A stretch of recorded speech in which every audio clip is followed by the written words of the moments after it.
ciidamada Haramcad ayaa dagaal kula wareegay mid kamid ah maxkamadaha ugu waaweyn oo Al-Shabaab ay ku leeyihiin gobolka Shabeellada Hoose.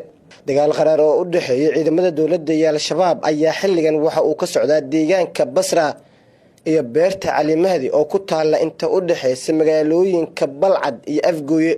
Deegaanka Basra waxa muddooyinkii la soo dhaafay oo ahaa meel Al-Shabaab ay ka furteen maxkamad isla markaana ay ugu yeeri jireen dadka, waxaana haatan la wareegay ciidamada Haramcad ee booliska Soomaaliya.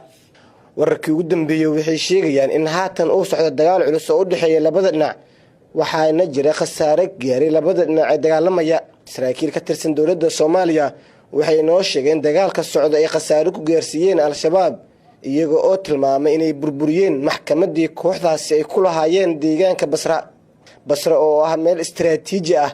Al-Shabaab waxay muddooyinkii la soo dhaafay ay ka wadeen sidoo kale dhaqdhaqaaqyo ciidan kuwaas oo ay ku doonayeen inay ku weeraraan deegaanada ciidamada dawladda ay ku joogaan gobolada Shabeellooyinka. Waa weerarkii ugu cuslaa oo ciidamada dawladda ay ku qaadaan deegaanka Basra, iyada oo la tilmaamay in haatan ay burburiyeen goobo istiraatiiji u ahaa Al-Shabaab.